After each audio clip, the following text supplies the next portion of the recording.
Alright, hey, it's Shay. I've got another 30-minute Vis Dev for you today.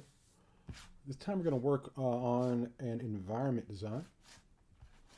And I'm going to start this in the Create suite. And I'm going to select Nano Banana Pro. And for this, in Create, you can't directly upload a source image.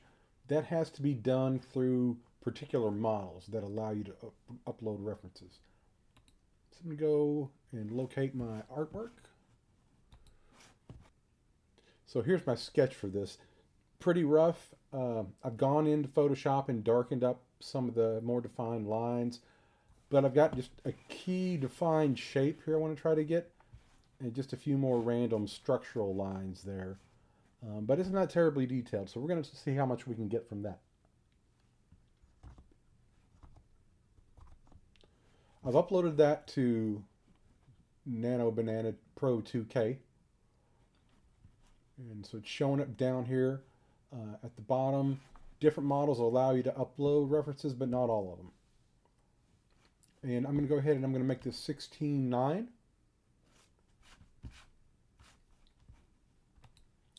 And let's go in and prompt this as a sci-fi outpost on an exotic alien planet. And we'll create. And I'm also going to go ahead and do one in Seed Dream. It also allows the upload of reference images. We keep the same prompt. Looks like we got one that didn't work. I'm going to create in Seed Dream.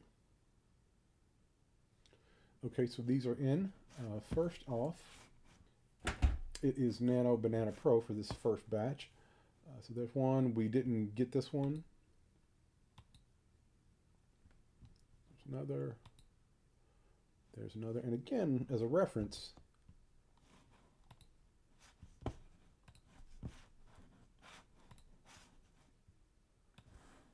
here's our original image. Okay, so we get most of that structure, even this little arch here. It translates that nicely to a little architectural detail. Yeah, I think it gets those in all three of those. And these are the Seed Dream.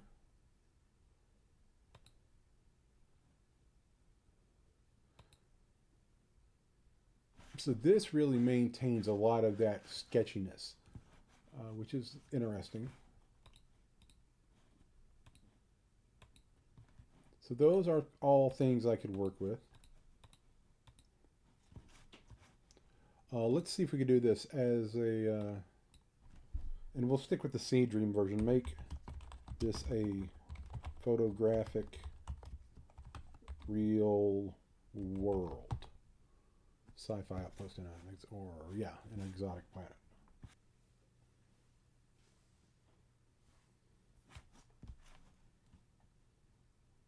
So those.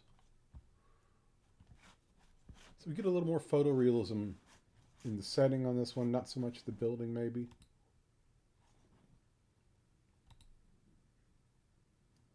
It's not too bad. And again, I could reword that and vary that prompt quite a bit and get some different results. I could also go into the Photoshop image and really blur that out more, and it would, change the results somewhat.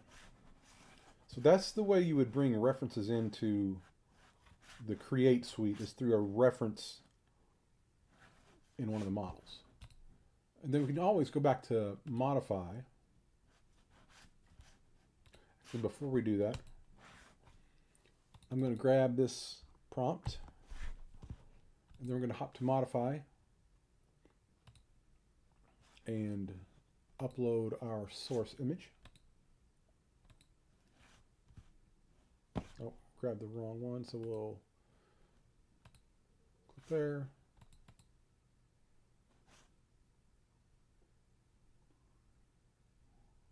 And there's our image. And let's just paste that prompt in. Let's turn our transformation up a little bit. And we'll use Nano Banana Pro and transform.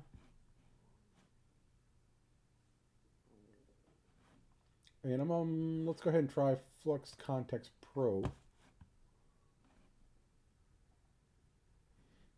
Okay, these are in. This is Nano Banana Pro.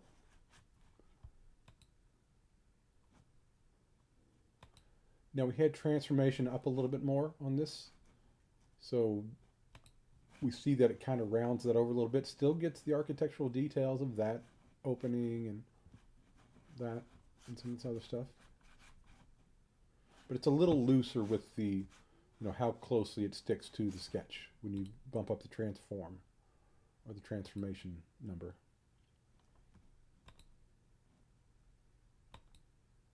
And these are the Flux Context Pro. We kind of got the same world for all of those. Which I like this, but it's, pretty uniform throughout the four.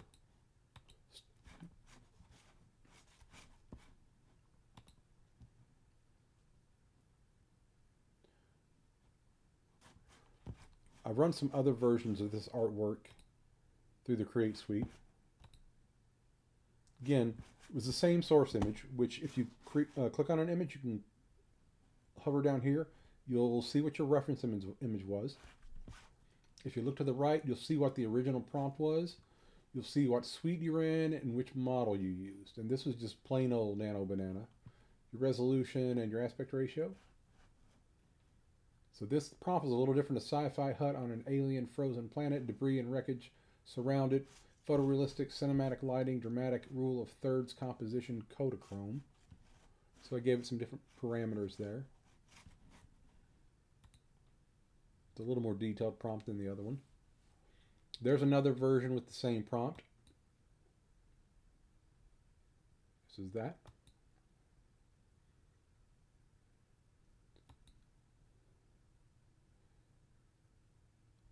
The difference here is that I switched to 16:9 instead of 1:1. This in it kept the idea, but flipped the composition a little bit. I don't hate.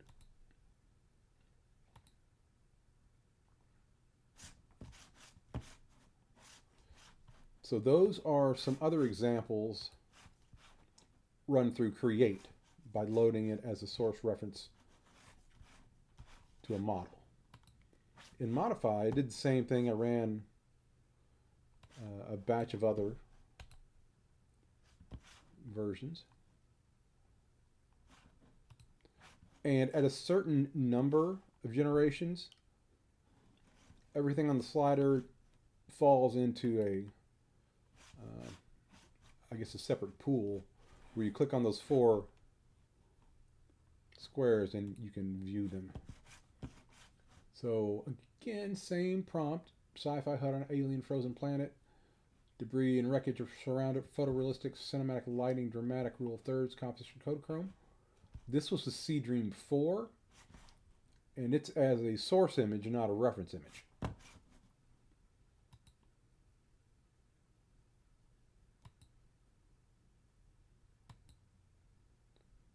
Pretty good results here with this. Some nice variation within the environment too.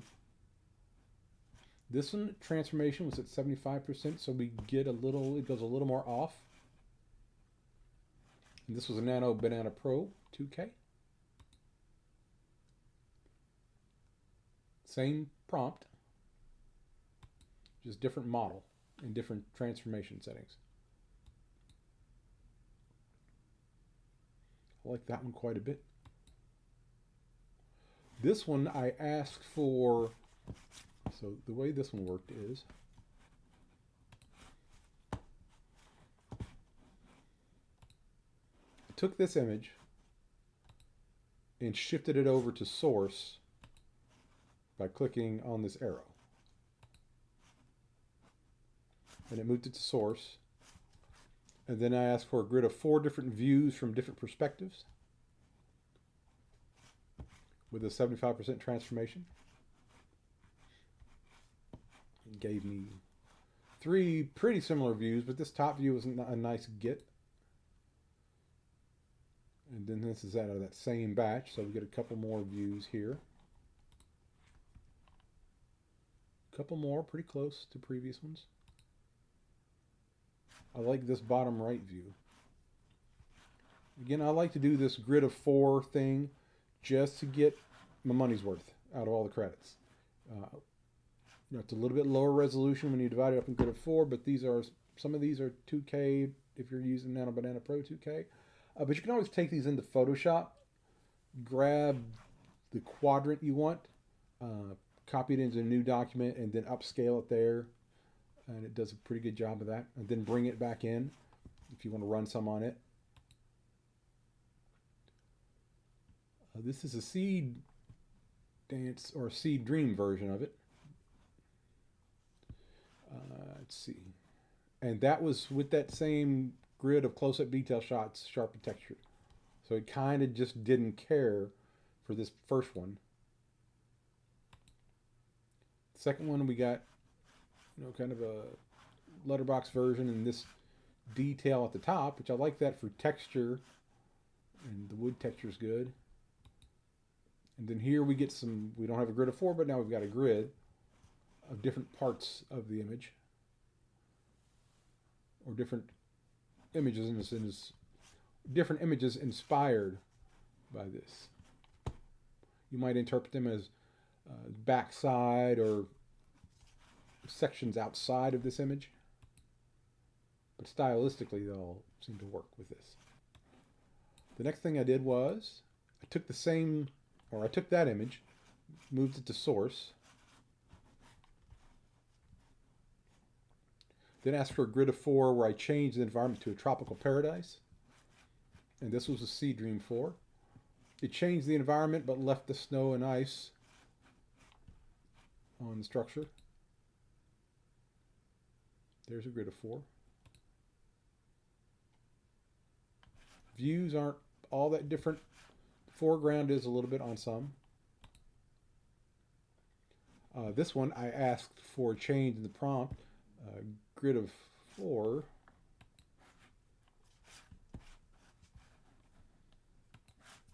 To change the environment to a tropical paradise, remove all the ice and snow on the structure, make them pristine.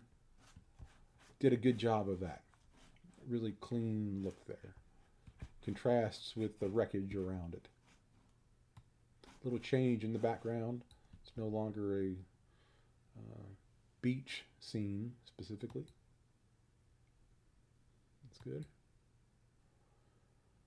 Okay, this one I changed up. Again, my source image was this, which I generated earlier. And for this, I dropped in a JSON prompt to create a 2x2 grid of 4 close-up shots. Each panel shows the same subject transformed to a miniature stop motion animation set. A texture should appear handcrafted with visible material details such as clay, painted foam, paper edges, or miniature set dressing elements. Lighting should be soft and practical, as if shot on a small tabletop stage. Ensure consistent design, color palette, and character proportions across all 4 panels to maintain stop motion continuity. No motion blur. Visual style should emulate frame-by-frame handcrafted animation. We've got some camera parameters, format parameters, and style parameters.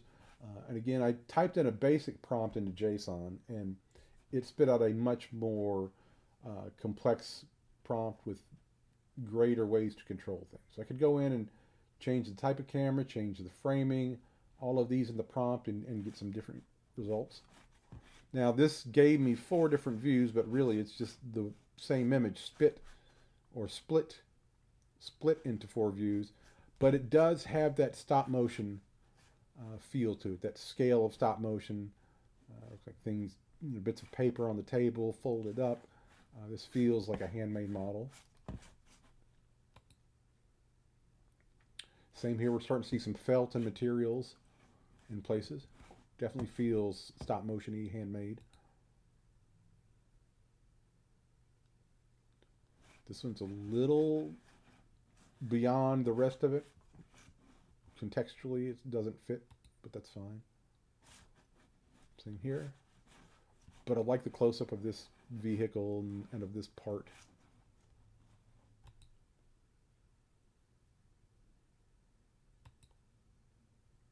So it does a fun job of reinterpreting that image in that way.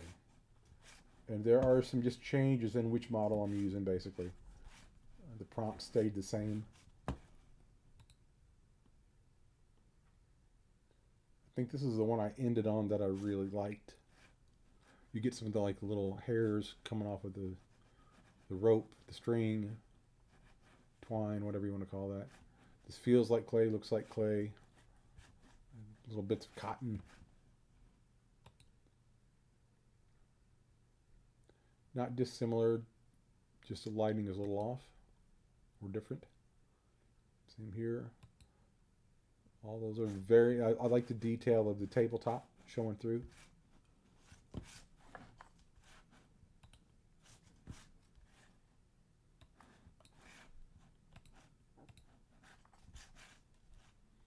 I did take a couple into Enhance. Cranked them up a little bit. Add a little more detail. This in down here where the person is standing, with the Enhance on Arcana, creativity up, you do get more detail on that character, on that person down there.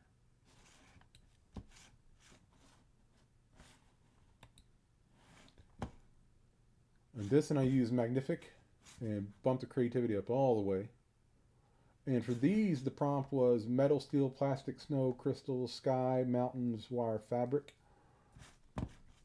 So with Enhance, typically what I do is for any kind of prompt information, mostly I just describe textures. And that seems to work well.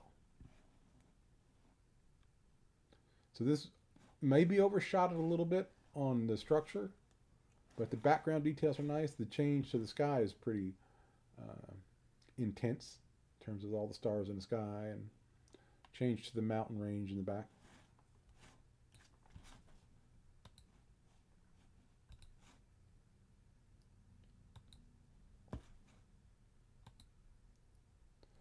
So that was a quick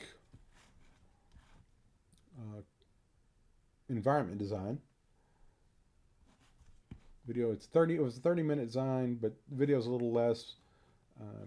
I did it in a couple sections here, but still really quick, and a good way to again start with your source imagery,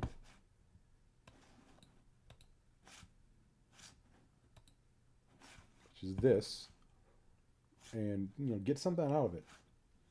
If you've got strong basic shapes, strong lines, some fairly well-defined bits and pieces of it, it will make something out of it that you can definitely use.